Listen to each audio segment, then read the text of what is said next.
وعن زيد بن ثابت رضي الله تعالى عنه قال سمعت رسول الله صلى الله عليه وعلى آله وسلم يقول نظر الله امرأ سمع منا حديثا فبلغ غيره.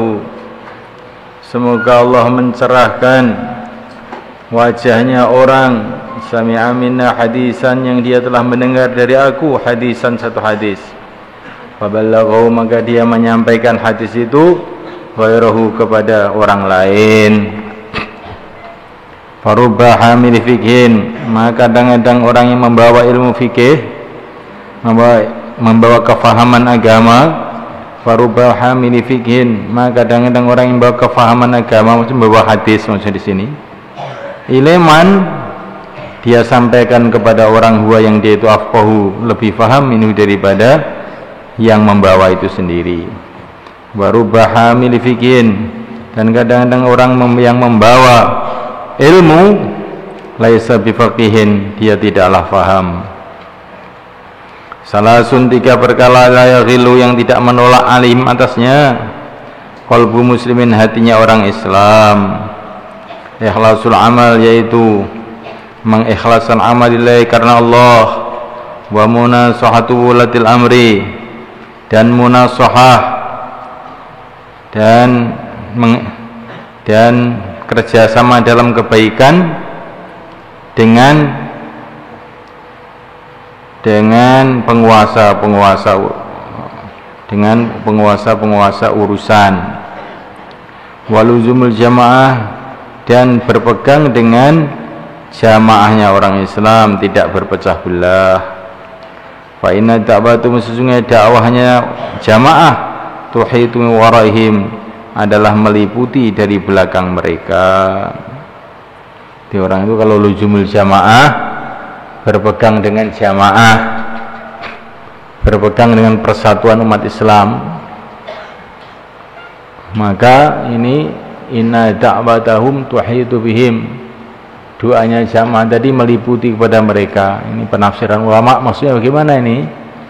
Di doa-doanya orang soleh di kalangan umat Islam itu akan tercurah kepada orang yang berpegang dengan jamaatul muslimin, orang yang tidak memisahkan diri dari kelompok orang Islam, tidak membuat perkara-perkara sempalan.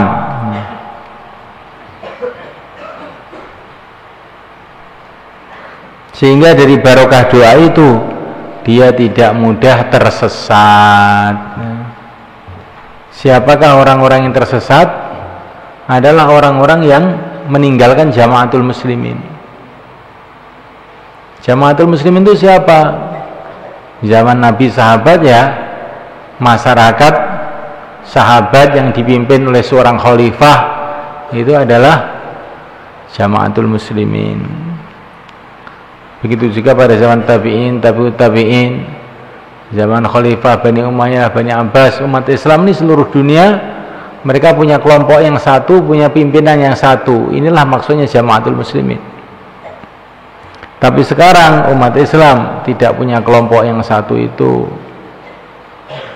Terus jamaatul muslimin pada zaman ini bagaimana? Maka kalau ya pendapatnya para ulama, jamaatul muslimin pada zaman ini adalah jumhurul muslimin jadinya itu. Jadi mayoritas orang Islam itulah jamaatul muslimin. Dan mayoritas orang Islam ini adalah orang mazhab Asy'ari Maturidi di dalam akidah, bermadzhab 4 dalam bidang fikih. Itulah jumhurul muslimin. Jumhurul muslimin yang ngamalkan agama, maksudnya ngerti agama, bukan jumhurul muslimin yang nggak sholat, ya. Jumhurul muslimin yang ngamalkan agama itu sejak zaman dulu adalah orang Asy'ariyah Maturidiyah dalam akidah, madzhab 4 dalam bidang syariah. Ini jadi berpegang dengan madzhab 4, berpegang dengan kurikulum Abul Hasan Al-Asy'ari sifat 20, sifat akidah 50, itu bagian daripada luzumul jamaah. Karena inilah akidah mayoritas umat Islam sejak zaman para sahabat dulu. Jadi kalau kamu itu ngikuti madzhab 4 atau Asy'ari Maturidi, itu bukan Asy'ari Maturidi, sebenarnya kamu ikut jamaah sahabat itu sebetulnya. Karena akidahnya para sahabat itu ya yang terkandung dalam yang ditulis oleh Abul Hasan Asy'ari, Abu Mansur Al-Maturidi itu. Syariatnya sahabat yang terkandung dalam madzhab 4 itulah syariatnya sahabat. Maka inilah yang dianggap sebagai jamaatul muslimin pada zaman sekarang setelah tidak ada khalifah-khalifah. Karena jamaatul muslimin dari segi akidah, dari segi syariat itu masih ada. Yang tidak ada itu jamaatul muslimin dari segi keamiran yang sudah tidak ada itu. Pimpinan yang satu itu loh sudah tidak ada. Nah. Tapi kalau amalannya masih ada. Mahfum ya kan? Jadi kamu itu diajari akidah 50, wujud kita baqau mukhalafatul hawadits, itu sebetulnya merupakan ringkasan daripada akidahnya para sahabat. Fikih Imam Syafi'i, Imam Malik, Ahmad Hanbal, madzhab 4 itu sebetulnya ringkasan dan rangkuman fikih sahabat secara global gitulah. Maka orang kalau tidak mau madzhab 4 itu ya dia itu lama-lama akan jauh daripada kehidupan sahabat. Iya. Orang kalau tidak mengikuti Imam Asy'ari, Maturidi, itu nanti tanpa terasa dia itu akan menjauh dari Quran dan Sunnah sebetulnya. Wong itu sudah ringkasannya kok. Mafhum? Wa man kana di dunya, ini penting juga. Ini kaitan dengan niat. Wa man kana di dunya niyatahu, barang siapa adanya dunia adalah niatnya. Farraqallah, maka Allah akan memporak-pandakan alaihi atasnya amrohu urusannya.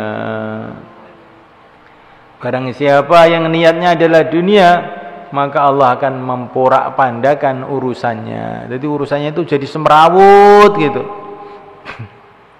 Masalah ini, masalah ini, masalah itu, masalah ini. Kebingungan saking banyaknya masalah.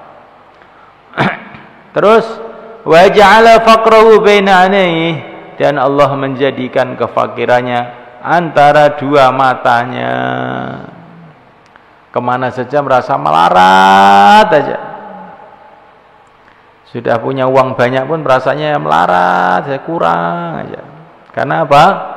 Niat hidupnya itu dunia. Walam yatihi minad dunya illa ma kutiba lahu, dan tidak akan datang kepadanya minad dunya, dari dunia, illa ma kutiba lahu, kecuali dunia yang telah ditulis untuknya. Sudah takdirnya, sudah rizkinya. Urusannya semrawut, perasaannya melarat terus, dan rizkinya ya yang sudah ditulis itu tidak akan bertambah. Jadi orang itu kalau ngoyo, nekat, ingin jadi kaya, itu bukan kok terus jadi kaya. Itu jadi apa? Jadi seperti yang telah ditulis oleh Allah untuk dia. Kalau tulisannya melarat, ya akan tetap melarat saja. Tapi walau orang itu nerima apa adanya, ridho, itu pun juga tidak akan mengurangi rizkinya. Tapi hatinya jadi tenang, tentram. Ini urusan apa saja. Rizki itu bukan hanya makanan, hanya minuman, bukan. Apa saja yang bermanfaat bagi manusia dalam kehidupannya di dunia ini namanya rizki.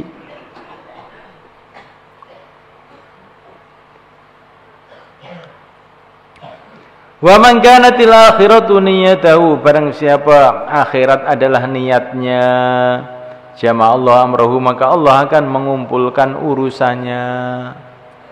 Jadi urusannya tidak semrawut genah gitu.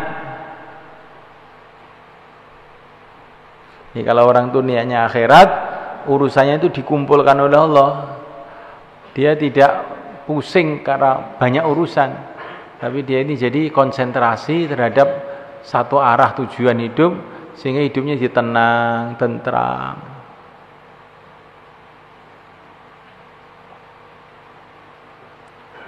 Wa ja'ala ghinahu fi qalbi, dan Allah menjadikan kekayaannya di dalam hatinya. Walaupun enggak punya duit, perasaannya sudah cukup aja. Kekayaan itu kamu kira duit, bukan. Kekayaan itu dalam hati. Kalau orang itu sudah merasa cukup, ya kaya.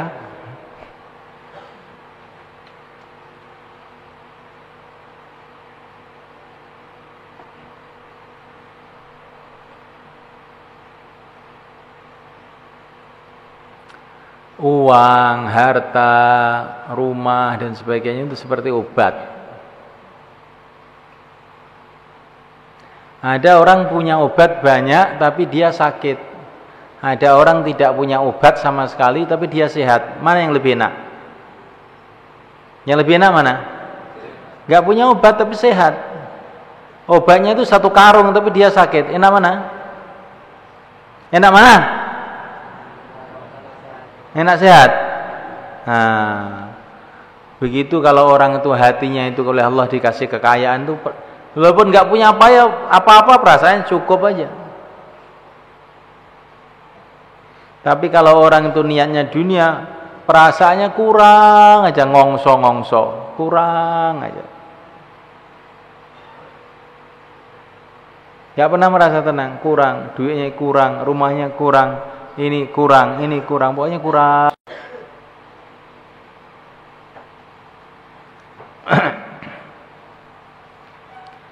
Wa tadudunya wa ya raghimah, wa tadu, dan mendatangi dia. Bukan dia datang kepada dunia, tapi dunia datang kepada dia. Wa tadu, dan mendatangi dia dunia wa ya raghimah, sedangkan dunia itu munduk anda pasor. Jadi kalau orang itu cita-citanya akhirat, maka Allah jadikan urusannya itu ngumpul, tidak semrawut, ada aja masalah itu, enggak tenang. Kemudian Allah jadikan kayanya dalam hatinya, dan dunia datang dengan munduk, raghimah, hidungnya ke bawah, andap asor. Di dunia itu datang, kalau orang itu sudah niatnya akhirat, itu dunia yang datang dengan raghimah. Dia tidak mau dunia itu ngerayu-ngerayu, saya mau ikut bapak, mau enggak gitu.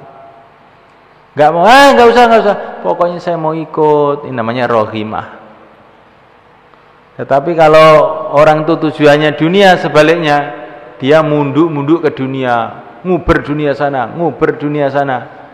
Dunia diuber, lari, maka dia tarik napas, lari lagi memburu dunia. Nah, kalau orang itu niatnya akhirat, malah diburu oleh dunia. Itu apa ya, betul toh Pak? Kelihatannya kok di akal saya kok kurang dong gitu. Iya. Kamu lihat kehidupan para nabi, kehidupan para wali-wali Allah, itu kan begitu. Dunia itu datang aja.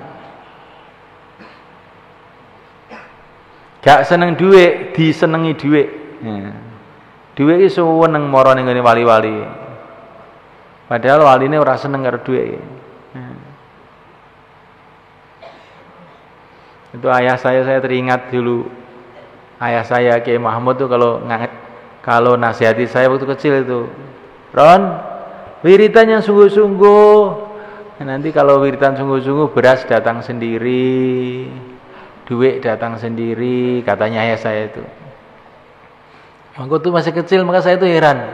Loh, masa beras itu punya kaki toh? Iya.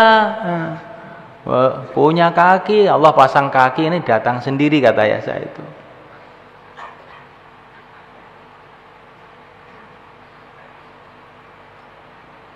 Dan ternyata itu betul, gitu.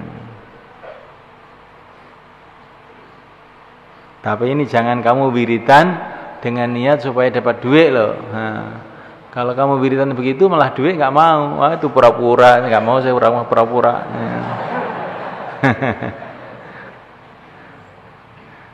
Kalau wiridan supaya cari duit namanya bukan wiridan itu.